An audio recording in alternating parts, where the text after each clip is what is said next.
अब जिस तरह से हाल ही में गुलबर्गा शहर में जो वक्फ अदालत रखी गई थी, बीज़र ज़मीर अहमद खान का गुलबर्गा आना हुआ, उस दौरान आपके खिलाफ उस प्रोग्राम में कई नारे वहाँ पर लगाए गए और जो यादगीर में सूफी अहमद जो दरगाह है उस पर भी जिस तरह से आपका जो मामला चल रहा है उसमें उसके खिलाफ भी आपके बयानात आए हैं और दीगर लोग भी आपके खिलाफ कई बातें कर रहे हैं, उस पर क्या कहें?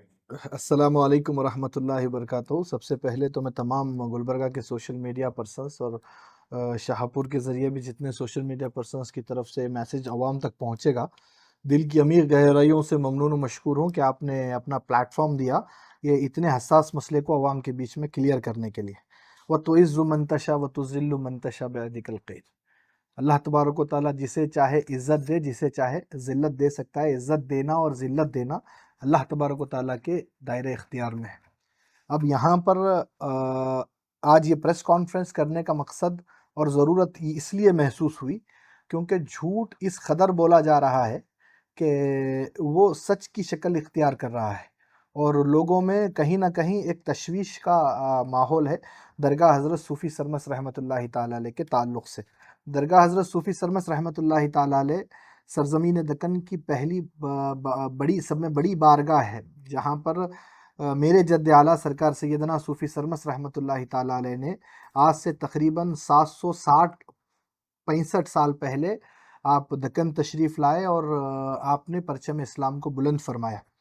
तो वहाँ पर पहले मैं इस एलिगेशंस जो कंटिन्यूअसली एक 2-3 प्रेस कॉन्फ्रेंस हुए हैं और 2-3 चीज़ें अवाम के सामने आई हैं, ये हो सकता है ये वीडियो बड़ा हो, तो जिनको भी इस टॉपिक के अंदर इंटरेस्ट है वो मैं उनसे गुज़ारिश करता हूँ कि ये वीडियो एंड तक देखें क्योंकि ये एक ही वीडियो होगा। इसके बाद हम मज़ीद वीडियोज़ इसके अंदर नहीं मैं इसके अंदर मज़ीद वीडियो नहीं बनाऊँगा क्योंकि कीचड़ में पत्थर मारने पर कीचड़ हम पर ही उछलता है और मैं तमाम दस्तावेज़ात इस एक ही वीडियो के अंदर देकर ये सिलसिले को यहीं पे ख़त्म करता हूँ।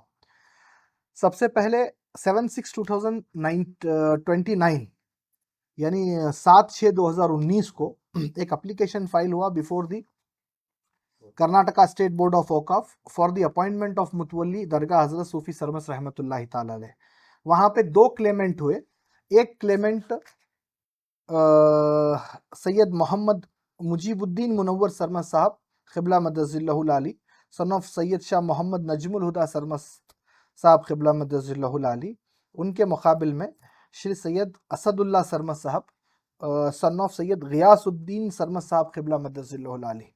ये 2 applicant before the board in the for the post of मुतवल्ली के लिए दावेदार हुए इन द ईयर ऑफ 2009 में और यहाँ पर एक इंक्वायरी कॉल फॉर की गई।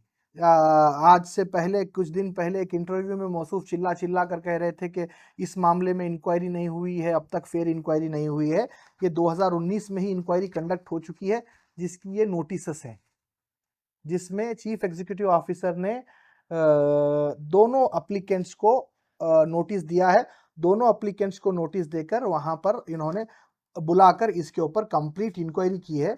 ये इंक्वायरी की note sheet Karnataka state board of औकाफ का जो इंक्वायरी कंडक्ट हुआ, ये उसका नोट शीट जिसमें मेरे बड़े भाई साहब सैयद शाह मुजीबुद्दीन मुनव्वर सरमस साहब क़िबला की ये सिग्नेचर और असदुल्लाह सरमस्ती साहब की ये सिग्नेचर, ये दोनों अपने एडवोकेट्स के थ्रू इस इंक्वायरी में पार्टिसिपेट किए हैं और तकरीबन 4 महीने ये इंक्वायरी चली। इंक्वायरी चलने के बाद इस्लामुद्दीन गदियाल जो उस वक्त चीफ एग्जीक्यूटिव ऑफिसर थे कर्नाटका स्टेट बोर्ड ऑफ औकाफ के, उन्होंने 21 दिसंबर 2019 को inquiry report Karnataka state board of औकाफ को पेश की है। इस कंप्लीट रिपोर्ट की कॉपी मैं मीडिया पर्सन्स को देता हूं। कंप्लीट ये 6, 7, 8, 9 पेजेस की रिपोर्ट है जिसमें तमाम लोगों के फाइंडिंग्स लेने के बाद चीफ एग्जीक्यूटिव ऑफिसर अपना व्यू पॉइंट देते हैं। In the view of appraised facts and circumstances, also it's lie on the recommendation made by the Waqf officer, District Waqf Advisory Committee Yadgir, Shri Sayyid Muhammad Mujibuddin Sarmas, son of Sayyid Muhammad Najmul Huda Sarmas, may be appointed as a mutwalli to Dargah Hazrat Sufi Sarmas रहमतुल्लाहि ताला अलैह।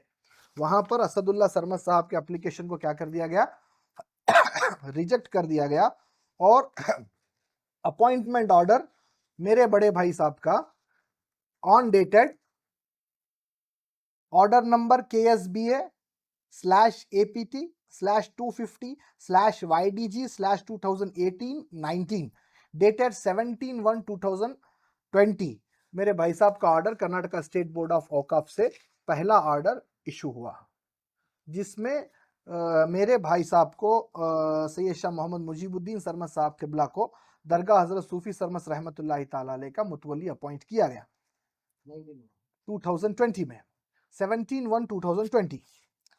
अब यहाँ पर एक बात को मैं क्लियर करना चाहता हूँ। इस इंक्वायरी में न सिर्फ मुजीबुद्दीन सरमद साहब और असदुल्ला सरमद बल्कि खानवादा सूफी सरमद के कई लोगों ने by the way of affidavit participate किया है, जैसे कि सैयद शाह सिराजुद्दीन सरमद साहब जो सिराज साहब हैं, उन्होंने इंक्वायरी में before the chief executive officer एक एफिडेविट दिया था और एफिडेविट में उनका कहना था कि असदुल्ला सरमद जो हैं, जो वन ऑफ द एप्लीकेंट थे, वो मुतवल्ली बनने के काबिल हैं और उनके अलावा, उनका पॉइंट बता रहा हूं मैं, सैयद शाह सिराजुद्दीन सरमद साहब का पॉइंट बता रहा हूं कि उनके अलावा कोई आदमी सज्जादा नशीनी के राइट्स को क्लेम नहीं कर सकता। इस पॉइंट पे आप थोड़ा सा गौर कीजिए कि इस एफिडेविट के अंदर क्या कहा जा रहा है। इस एफिडेविट के अंदर कहा जा रहा है कि असदुल्ला सरमद के अलावा कोई भी फर्द सज्जादा नशीनी के राइट्स को क्लेम नहीं कर सकता। यह सिर्फ अब्सोल्यूट राइट है असदुल्ला सरमद का। ये कितने लोगों ने एफिडेविट दिया? सैयद शाह सिराजुद्दीन सरमद ने एफिडेविट दिया। अजीजुल्लाह सरमद साहब जो गुलबर्गा के बहुत ही बड़े सीनियर सहाफी हैं, उन्होंने भी same affidavit before the chief executive officer during the inquiry submit किया, वो उसकी सर्टिफाइड कॉपी है। इसके साथ साथ उनके तमाम फर्जंदान ने एफिडेविट दिया। उनके साथ साथ ये सैयद शाह अताउल्लाह सरमद, सन ऑफ सैयद सादतुल्लाह सरमद, ये उनका एफिडेविट है जो before the chief executive officer during inquiry वो पेश करते हैं और इसके अंदर वो कहते हैं कि that I have declared that I have no objection in appointing applicant Sayyid Shah Asadullah Sarmast as a mutwalli, and it is absolutely clear that as per the record, legally and hereditary services, no one can claim the mutwalliship except him. As such, he deserves to be appointed as a mutwalli. इसका माना, इसका मफहूम ये होता है कि असदुल्ला सरमद साहब के अलावा कोई भी दूसरा आदमी मुतवल्लीशिप के दावे को नहीं डाल सकता। ये किसके किसके मुताबिक हुआ? ये एफिडेविट के मुताबिक सिराजुद्दीन सरमद साहब कह रहे हैं, अजीजुल्लाह सरमद साहब कह रहे हैं और अताउल्लाह सरमद साहब कह रहे हैं। ये 2019 की कहानी है। अब सेकंड, ये एफिडेविट्स हैं, ये इसमें मेरे भाई साहब का अपॉइंटमेंट ऑर्डर भी हो गया, मेरे भाई साहब को मुतवल्ली के तौर पर अपॉइंट भी कर दिया गया। वही इंक्वायरी के दौरान सैयद शाह असदुल्ला सरमद की सर्टिफाइड कॉपी एफिडेविट की मैं आपके सामने दे रहा हूं। यही इंक्वायरी के दौरान असदुल्ला सरमद एक affidavit before the chief executive officer file करते हैं। Before the chief executive officer Karnataka state board of औकाफ, affidavit, I am Syed Shah Asadullah Sarmad son of Syed Shah Giyasuddin Sarmad that the deponent is the Sajjada Nashin and Mutwalli of Dargah Hazrat Sufi Sarmad. The dependents on this affidavit to be effect that the occupancy rights under the Land Reforms Act notified in the Gazette notification serial number 175 of the said Dargah were granted in the favor of respective tenants and the ownership has been conferred in favor of the said tenants. No lands is available in the name of Dargah on this point. यानी असदुल्ला सरमद 2019 की inquiry में before the Karnataka state board of औकाफ chief executive officer क्या कहते हैं कि अब दरगाह शरीफ के दायरा इख्तियार में कोई भी लैंड मौजूद नहीं है और बाकी नहीं है। लैंड रिफॉर्म्स एक्ट के तहत ऑक्यूपेंसी राइट जनरेट हो चुका है। जब यहाँ पर मेरे भाई साहब का, मैं सिर्फ असदुल्ला सरमद जो मेन दावेदार हैं दरगाह हजरत सूफी सरमद की सज्जादा नशीनी और मुतवल्लीशिप के, मैं उनके ताल्लुक से बात कर रहा हूँ। ये हमारा ऑर्डर होने के बाद सैयद शाह असदुल्ला सरमद सन ऑफ सैयद शाह गियासुद्दीन सरमद ने before the waqf tribunal, Karnataka waqf tribunal Kalaburagi bench, in application number 7 2020 एक एप्लीकेशन फाइल किया। इस एप्लीकेशन में उन्होंने दो प्रेयर्स पूछे। एक हमारा जो ऑर्डर, ये जो ऑर्डर हुआ है, इस ऑर्डर को सेटिसाइड करें और उनको सज्जादा नशीन एंड हेरिडेटरी मुतवल्ली क्या करें, डिक्लेयर करें। अब मैं आपको उनके प्रेयर्स बताता हूं।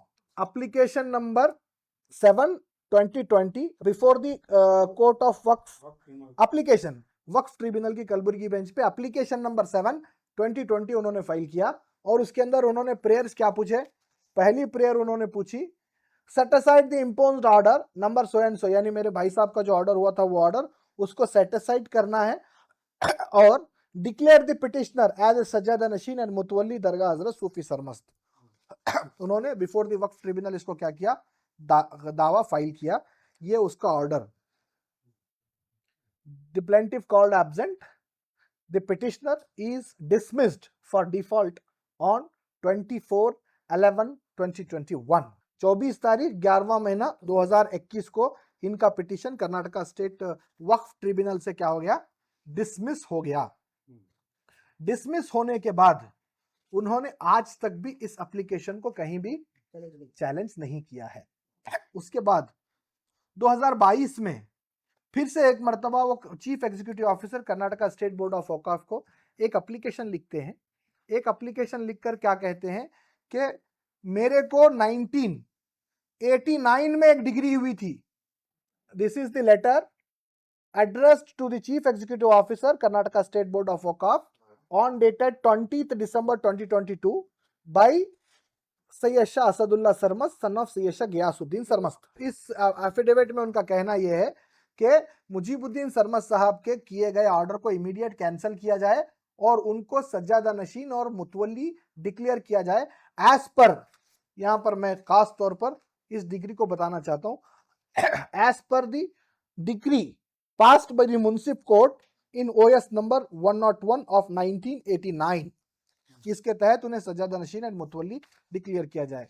उसकी भी सर्टिफाइड कॉपी हमने निकाली है। उनका कहना क्या है, असदुल्ला सरमस्त का कहना यह है कि मेरे को सज्जादा नशीन एंड मुतवल्ली डिक्लेयर किया जाए as per the decree passed in suit number 101 of 1989। वो क्या है, किधर है, कौन फाइल करे, उसके अंदर इन्होंने नहीं बोले। ये पूरे एप्लीकेशन के अंदर, ये पूरे एप्लीकेशन के अंदर ये डिग्री कौन फाइल करे, आपको कैसा इसके अंदर मुतवल्ली बोल के डिक्लेयर करे, कैसा सज्जादा बोल के डिक्लेयर करे, ये पूरे एप्लीकेशन के अंदर उन्होंने कहीं भी नहीं बोले। उन्होंने सिर्फ क्या बोले, मेरे को एक डिग्री हुई 1989 में, इस डिग्री के तहत मैं सज्जादा नशीन मुतवल्ली होता हूं, मेरे को बनाओ। तो हम क्या करें, ये डिग्री का भी कॉपी निकाले। Suit number 101 1989 the court of the Munsif JMFC Shorapur. ये कॉपी सैयद शाह हामिद पाशा सरमद साहब क़िबला नवरुल्लाहु मरकदहू ने उनके वालिद के अगेंस्ट एक सूट फाइल किया था। किसने, सैयद शाह हामिद पाशा सरमद साहब क़िबला नूरुल्लाहु मरकदहू ने। ये भी हमारे खानवादे के एक बुजुर्ग हैं। इन्होंने फाइल किया था असदुल्ला सरमस्त के वालिद सैयद शाह गियासुद्दीन सरमस्त के खिलाफ, क्या बोलकर कि मुझको सज्जादा नशीन एंड मुतवल्ली डिक्लेयर करो। किसने फाइल किया था, सैयद शाह हामिद पाशा सरमद साहब ने before the munsif court file किया था कि मुझे सज्जादा नशीन एंड मुतवल्ली डिक्लेयर करो। किसके अगेंस्ट में, सैयद शाह गियासुद्दीन सरमस्त, नूर जहां बेगम यानी असदुल्ला सरमस्त की वालिदा, अताउल्ला सरमस्त यानी असदुल्ला सरमस्त के बड़े भाई, और असदुल्ला सरमस्त खुद, इन तीनों के खिलाफ इन्होंने क्या किया था, एक सूट फाइल किया था। यह सूट डिग्री हामिद पाशा सरमस्त के ताल्लुक से है। हामिद पाशा सरमस्त साहब क़िबला मद्दज़िल्लहुल आली सज्जादा नशीन एंड मुतवल्ली हैं कि नहीं है, इसमें कहीं पर भी डिस्कशन असदुल्ला सरमस्त सज्जादा नशीन है या नहीं है पे नहीं है। मैं आपको ऑब्जर्वेशन मैं आपको यहाँ पे बताता हूँ। In the observation order passed by the munsif court on the page number 43 as per the para 38, मैं पढ़ता हूँ। On the other hand, wife of the defendant number 2 is examined as DW1 and the evidence of the witness is examined as DW2. D versus 1 and 2 defendants the claim of the plaintiff. As such, there is a no need for the court to discuss their due wants and oral evidence to whatever the defendants are performing as a sajjada nasheen of Dargah are not, because there is a no specific issue of this effect. Court क्या बोला है, ये जो case है इसमें हम defendants के right के ऊपर सवाल जवाब नहीं करेंगे, क्योंकि यहां पे कोर्ट में केस डिफेंडेंट्स के राइट्स का नहीं है, प्लेंटिफ के राइट्स का है। और ये हामिद पाशा सरमद साहब का दावा खारिज हुआ। हामिद पाशा सरमद साहब का दावा खारिज क्यों हुआ, तो उसके लिए अगर हम देखेंगे तो फिर ऑब्जर्वेशन के अंदर आना पड़ेगा।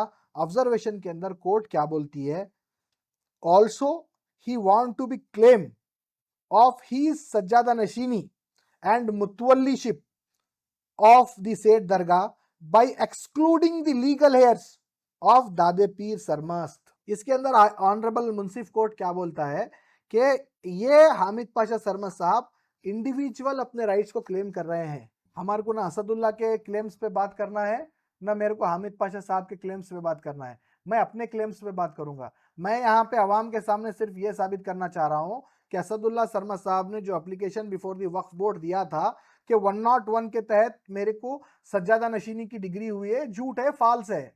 इसके अंदर कहीं पर भी उनकी डिग्री का कोई नाम भी मेंशन नहीं है, ना उनके फेवर में कोई डिग्री इसके अंदर हुई है। फिर से एक अपॉइंटमेंट, मेरे भाई साहब का अपॉइंटमेंट ऑर्डर खत्म हो गया इन द ईयर ऑफ 2023। फिर से एक मरतबा हेरिडेटरी मुतवल्लीशिप के लिए सैयद शाह मुजीबुद्दीन सरमद साहब क़िबला ने before the Karnataka state board of Waqf apply किया। अप्लाई करने के बाद यहाँ पे बहुत से ऑब्जेक्शंस आए, बहुत से ऑब्जेक्शंस मीन्स 3 लोगों के ऑब्जेक्शन आए। उन तमाम ऑब्जेक्शंस को कंप्लीटली देखने के बाद कर्नाटका स्टेट बोर्ड ऑफ वक़्फ़ ने अपनी प्रोसीडिंग में उन ऑब्जेक्शंस को विदाउट एनी डॉक्यूमेंटल एविडेंस रहने की वजह से उसको क्या कर दिया, ओवररूल करते हुए। ओवररूल करने के पॉइंट्स क्या हैं? मैं आपको बताता हूँ। इसके अंदर उन्होंने अपने राइट्स को जैसा कि an objection has been received from the Mr. Zainul Abidin Sarmast and some other persons that he had got a strong objection appointing of authorized application as a मुतवल्ली। इतना ही एप्लीकेशन, इसके अंदर ना उनके कुछ डॉक्यूमेंटल एविडेंस थे, उनको किस तरीके से बनाना चाहिए उसके कोई लिंक डॉक्यूमेंटेशंस नहीं थे। अब यहाँ पे मैं आपको पॉइंट और ट्विस्ट बताता हूँ, थोड़ा आप देख के जाइए। ये हेरिडेटरी मुतवल्लीशिप का ऑर्डर है सैयद शाह मुजीबुद्दीन सरमद साहब का, जो ऑर्डर नंबर के साथ साथ डेटेड 29/3/2023 ये ऑर्डर इशू हो गया। इशू होने के बाद फिर से एक मर्तबा इस ऑर्डर के पास होने के बाद same person Syed Shah Asadullah Sarmast before the waqf tribunal फिर से इस ऑर्डर को क्या करते हैं, चैलेंज करते हैं इन ओएस नंबर 7 ऑफ 2023। इसके अंदर इनकी प्रेयर क्या है, अभी वो तो अभी तक कहीं पर भी नहीं बोले हैं कि हम उनके फैमिली मेंबर नहीं हैं। अब यहाँ पर मैं हमारा शिजरा नसब बताना चाहता हूँ, क्योंकि लोगों के अंदर एक जर्नल बात फैलाने की कोशिश की जा रही है कि हम दरगाह हजरत सूफी सरमस्त से हमारा ताल्लुक नहीं है।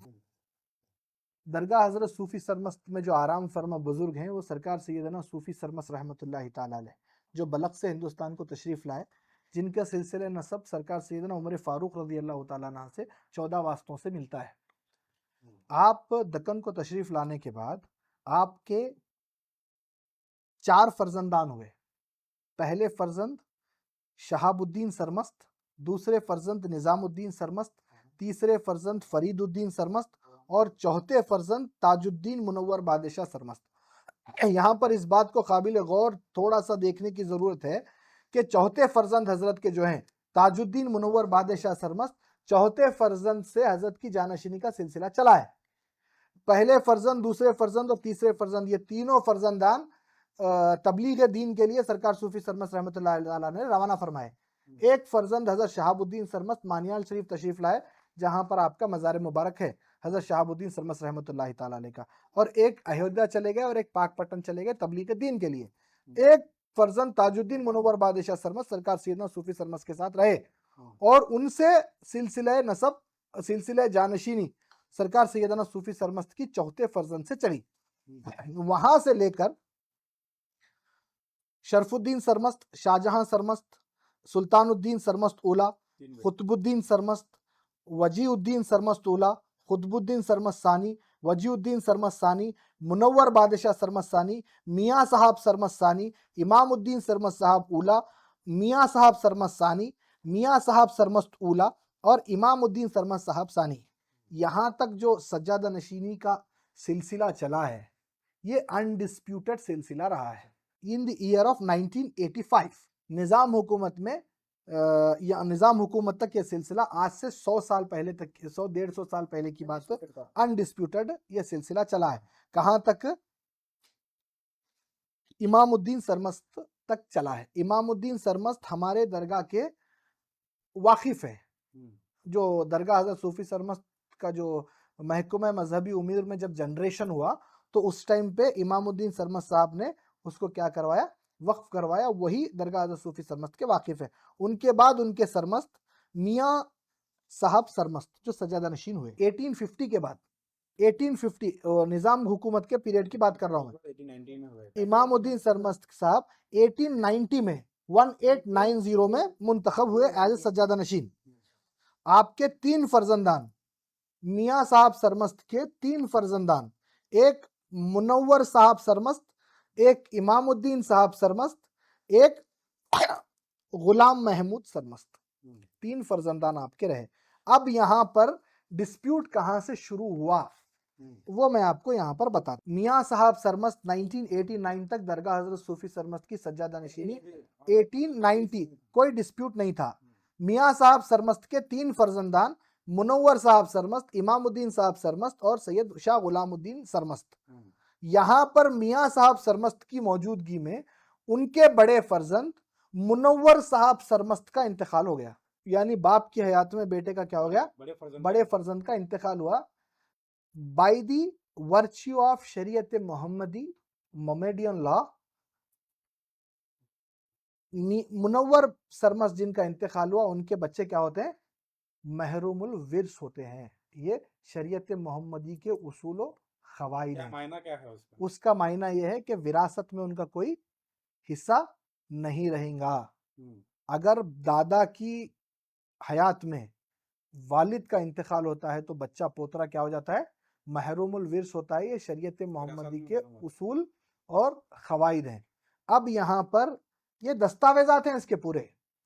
मुनव्वर साहब सरमस्त का इंतकाल हुआ तो असदुल्ला सरमस्त उनके जो बेटे हैं महरूमुल विर्स हुए और मियाँ साहब सरमस्त के जो जानशीन हुए वो इमामुद्दीन सरमस्त हुए। सेकंड फर्जंद इमामुद्दीन सरमस्त साहब क्या हुए, जानशीन हुए, अनडिस्प्यूटेडली जानशीन हुए। असदुल्ला सरमस्त थोड़े बड़े होने के बाद, अब ये असदुल्ला सरमस्त बोले तो ये असदुल्ला सरमस्त मत समझो आप। हमारे पास आप 3 लिस्ट देखो, 5-6 नाम रिपीट होते हुए आए हैं। दादा का नाम पोतरे को, फिर पोतरे का नाम पोतरे को, दादा का नाम पोतरे को, ऐसा चलते गया है। ये असदुल्ला सरमस्त 3 पीढ़ी ऊपर की बात कर रहा हूं मैं आपको। 1990 के बाद की पीढ़ी है वो। इमामुद्दीन सरमस्त की मौजूदगी में उनके बड़े बेटे मुनव्वर सरमस्त का इंतकाल हो गया। इंतकाल होने के बाद मियाँ साहब सरमस्त के पोतरे असदुल्ला सरमस्त महरूमुल विर्स हो गए। तो मियाँ साहब सरमस्त के दूसरे फर्जंद इमामुद्दीन साहब सरमस्त क्या हुए, जानशीनो सज्जादा नशीन हुए। मियाँ साहब सरमस्त, अब ये मुनव्वर सरमस्त कौन है जिनके इंतकाल पर असदुल्ला सरमस्त महरूमुल विर्स हुए, वो अगर देखेंगे तो असदुल्ला सरमस्त के दादा, अब जो असदुल्ला सरमस्त है उनके परदादा ये असदुल्ला सरमस्त, महरूमुल विर्स से जो असदुल्ला सरमस्त थे उनके परदादा। मैं उनका शिजरा आपको भी बताता हूँ। इमामुद्दीन सरमस्त के 2 फर्जंदान हुए,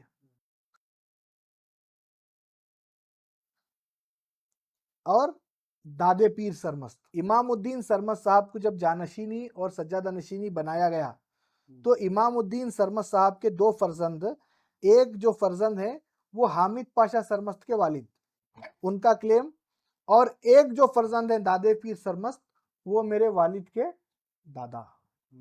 ठीक है। अब यहाँ पे ये 2 फर्जंदान इमामुद्दीन सरमस्त साहब के मैं आपको बता दिया। इमामुद्दीन सरमस्त साहब ने अपनी जानशीनी अपने बच्चों को नहीं दी, अपने बच्चों को नहीं दिए। अपनी जानशीन और खिलाफत असदुल्ला हुसैनी को उन्होंने दिए।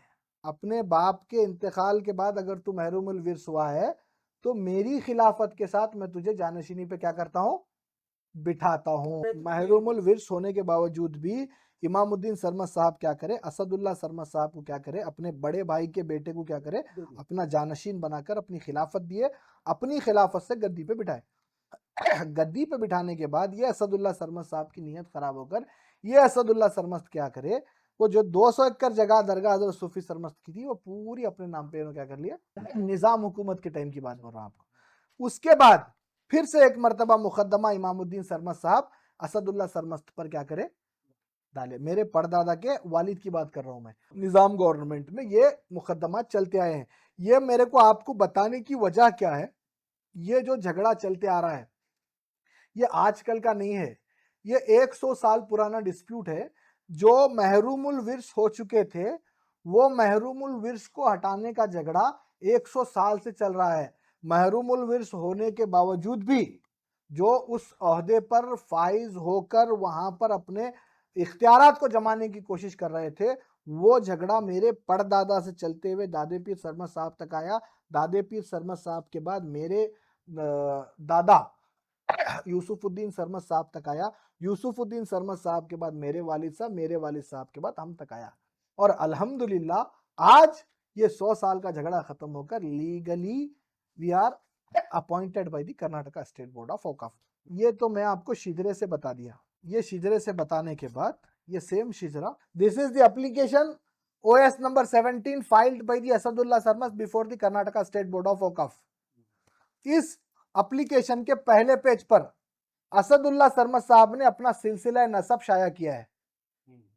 सिलसिला नसब के अंदर असदुल्ला सरमद साहब वही इमामुद्दीन सरमद साहब वाकिफ का नाम ले रहे हैं। मैंने जो बोला निजाम सरकार में जो वाकिफ बने सैयद इमामुद्दीन सरमद, सज्जादा नशीन एंड मुतवल्ली, उनके बाद सैयद महमूद सूफी सरमद, मियाँ साहब सरमद जिनका नाम मैंने लिया वो, उसके बाद इनके एक फर्जंद हुए इमामुद्दीन सरमद, एक फर्जंद हुए मुनव्वर सरमद जो महरूमुल विर्स हुए असदुल्ला सरमद के मरने के बाद उनके बेटे।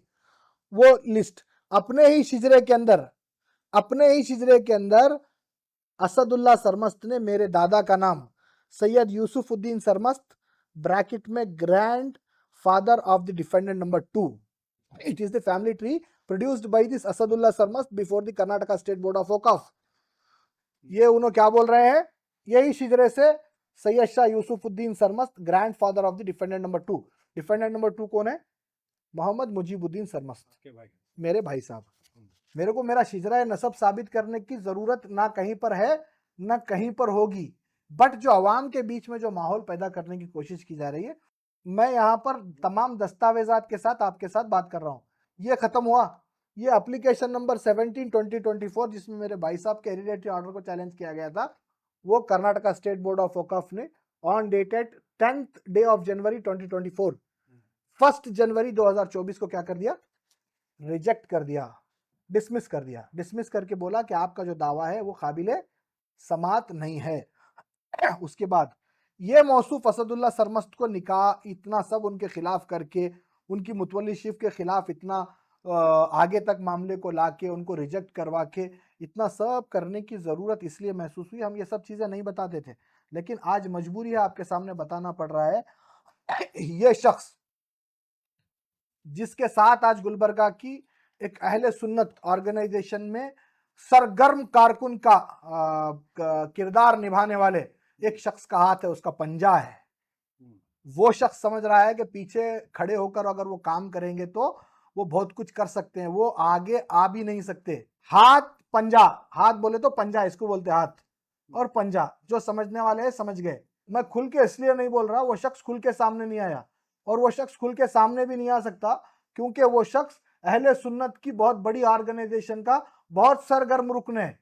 और अहले सुन्नत की उस ऑर्गेनाइजेशन का दावा यह है कि हम अहले सुन्नत का दिफा कर रहे हैं, हम अहले सुन्नत के दिफा के लिए ऑर्गेनाइजेशन बनाए हैं। मैं उनसे पूछना चाहता हूं, अहले सुन्नत का ताल्लुक मदरसों से बाद में है, पहले खानकाहों और बारगाहों से है। और आप ही की ऑर्गेनाइजेशन का एक ऐसा आदमी जो अपने आप को बहुत ही सरगर्म रुकन कहता है, वो ऐसे आदमी को दक्कन की सब में बड़ी बारगाह का सज्जादा नशीन बनाने पे कोशिशें कर रहा है। ये उस शख्स की हालत है।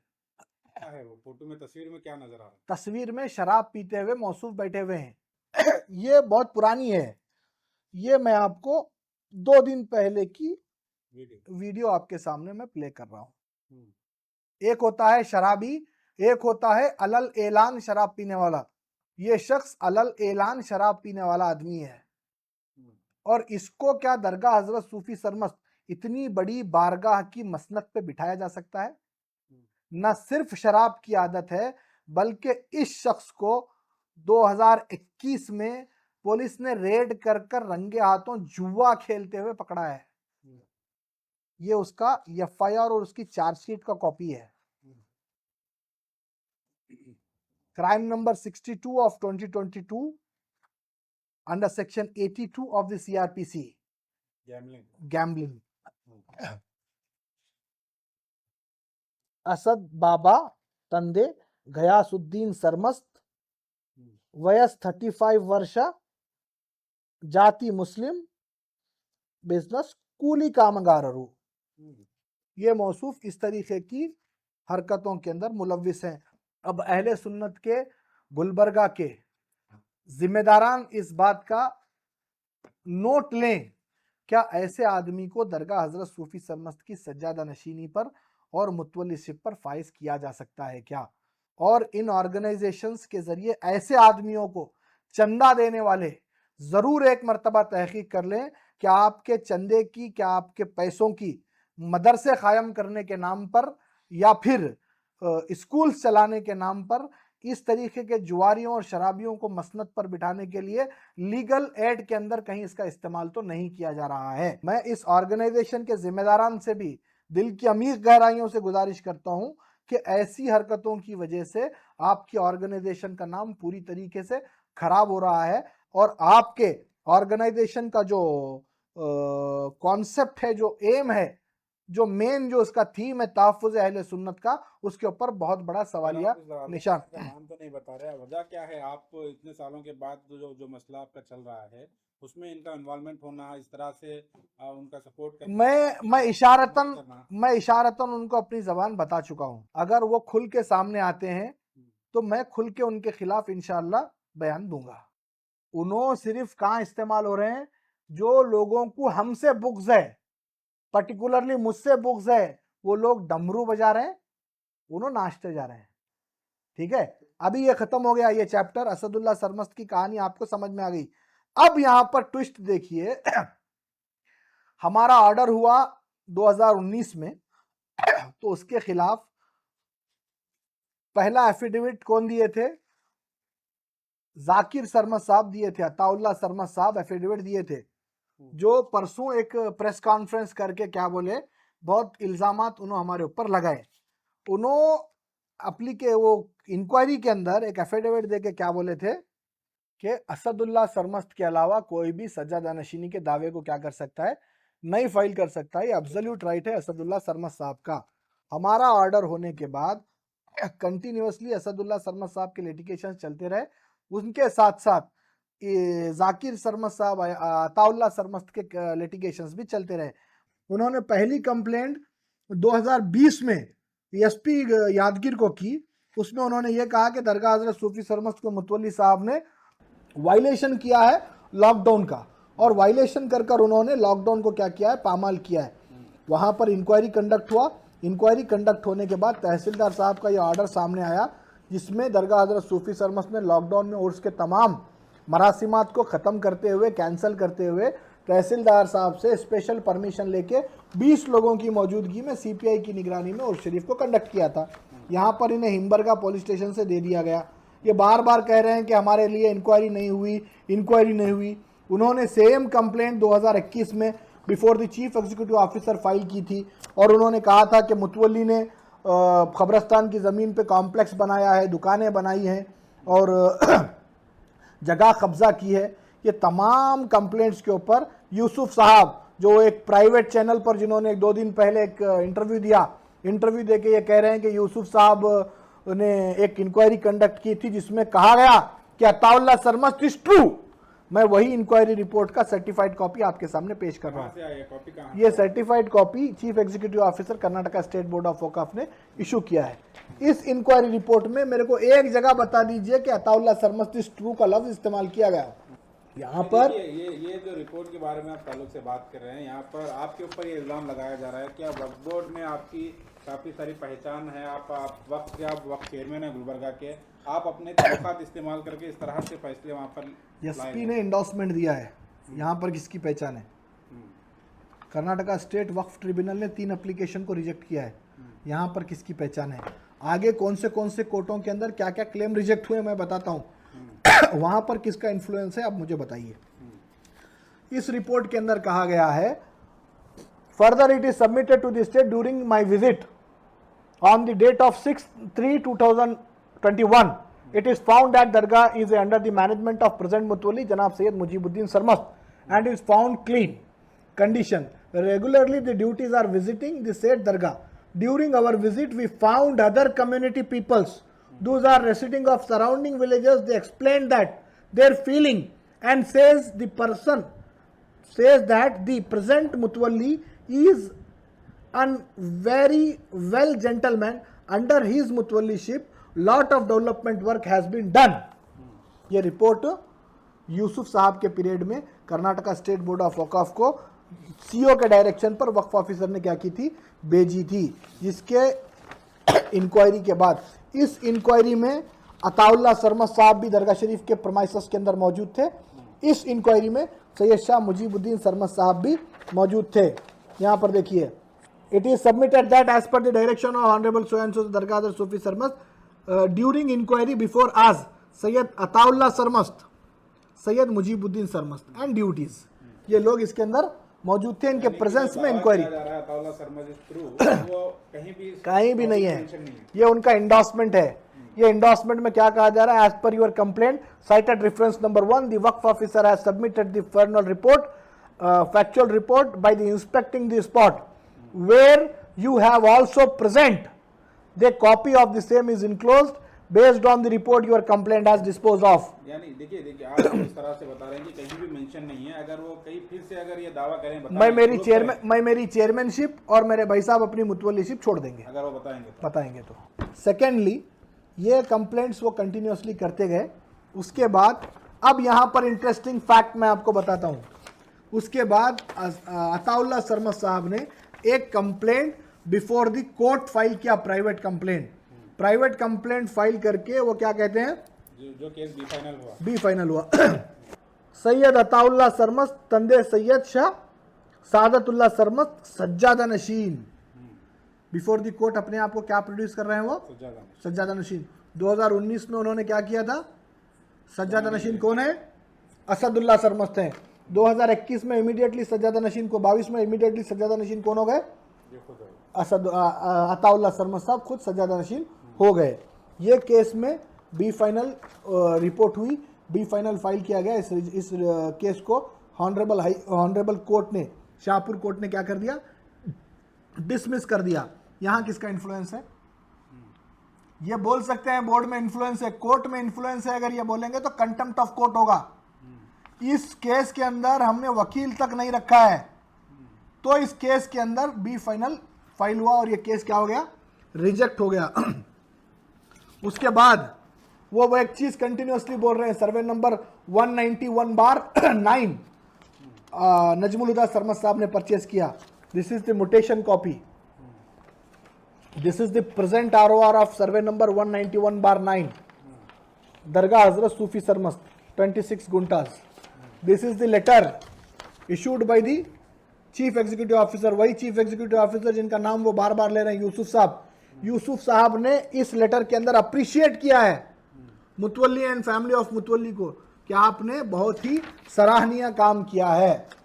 ये डॉक्यूमेंशियल एविडेंस आपके सामने पेश कर रहा हूँ। ऑन डेटेड 2/10/2020 ये हुआ। अब इसके बाद 2019 में अताउल्ला सरमस्त साहब की नज़र में असदुल्ला सरमस्त सज्जादा थे। 2021 में अताउल्ला सरमस्त साहब खुद सज्जादा नशीन बोलकर कोर्ट में साबित करने के लिए कोशिश किए। 2023 में अताउल्ला सरमस्त के भाई before the waqf tribunal application सगे भाई पूरी ड्राफ्टिंग उन्होंने फिर के करे वकीलों को अताउल्ला सरमद साबित लेको फिर ये केस में वो केस के अंदर ओएस एप्लीकेशन नंबर 19 ऑफ 2023 के अंदर इन्हों क्या करते हैं एक दावा फाइल करते हैं जिसमें सैयद शाह ज़ैनुल आबिदीन सरमस्त, सैयद शाह सादतुल्लाह सरमस्त, ऑक्यूपेशन मुतवल्ली एंड सज्जादा नशीन। अब यहां पे कौन मुतवल्ली हो गए, सज्जादा नशीन हो गए? अताउल्ला सरमस्त के भाई क्या हो गए, सज्जादा नशीन हो गए। ये एफिडेविट के अंदर उनके भाई भी क्या करते हैं, बोलते हैं दरगाह की कोई प्रॉपर्टी बाकी नहीं रह गई। तो फिर इम्प्रूवमेंट कहाँ हुआ साहब? उन्होंने उसके अंदर बोले इम्प्रूवमेंट हुआ। बोल को मैं 2 दिन से ढूंढूं इम्प्रूवमेंट क्या है। बोल को बहुत एक्सपर्ट्स की भी बात किया, एक आदमी बोला इन्हें इम्प्रूवमेंट नहीं, इन्हें इनक्रोचमेंट बोलना चाह रहा है। बोल को बोले उन्होंने और एक बात बोले उन्होंने, बरखुरदार बोले तो बेटे को बोलते थे अहले इल्म सुन लेना, हंस लेना बस अपनी जगह, इसके ऊपर बहस नहीं करने जाना, क्योंकि ये लोग बहस से पाक हैं, इनसे बहस नहीं की जा सकती। सुनना हंसना बस। बरखुरदार बोले तो बेटे को बोलते। इसके साथ साथ ये प्रोसेस चलते टाइम जब हमारा 3 साल का ऑर्डर था, एक टाइम ऑफ पीरियड पे हमारा ऑर्डर हाई कोर्ट के अंदर स्टे हुआ, जो असद सैयद शाह सिराजुद्दीन सरमद साहब ने फाइल किया था।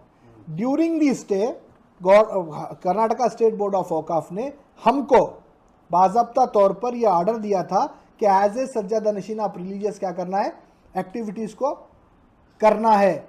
तो सैयद शाह सिराजुद्दीन सरमद सिराज साहब ने इसको कंटेम्प्ट फाइल किया, contempt number CCC number 200147 of 2022। इसमें honourable high court double bench ने अपने ऑब्जर्वेशन के अंदर हमारी सज्जादा नशीनी के राइट्स को कंसीडर किया है। कंसीडर करके ये बोला है मुतवल्लीशिप का ऑर्डर स्टे रहने के बावजूद भी इन्हों सज्जादा नशीनी के जो राइट्स करे वो गलत नहीं है। ये honourable high court has considered our rights as a सज्जादा नशीन। डबल बेंच की मैं बात कर रहा हूँ, सिंगल बेंच की बात नहीं कर रहा। उसके बाद सैयद शाह अजीजुल्लाह सरमद साहब एक हैं हमारे पास, उन्होंने भी 2019 में सीनियर सहाफ़ी, उन्होंने भी 2019 में एफिडेविट फाइल करे थे कि असदुल्लाह सरमस्त के अलावा कोई भी सज्जादा नशीन नहीं बन सकता। उसके बाद फिर उनके बेटे भी हमारे ऑर्डर को चैलेंज करे थे, उनका ऑर्डर भी एप्लीकेशन नंबर 79 ऑफ 2022 के अंदर क्या हो गया, रिजेक्ट हो गया। ये पूरे एक ही हैं, पूरे एक ही हैं। पहले इन्हों करते, उसके बाद उन्हों करते, उसके बाद उन्हों करते, उसके बाद उन्हों करते। अब हमारे को ये हमारा हेरिडेटरी ऑर्डर 2 बार चैलेंज हुआ ट्रिब्यूनल के अंदर, ऑनरेबल हाई कोर्ट के अंदर सीज है, ऑनरेबल हाई कोर्ट के अंदर वो पेंडिंग है।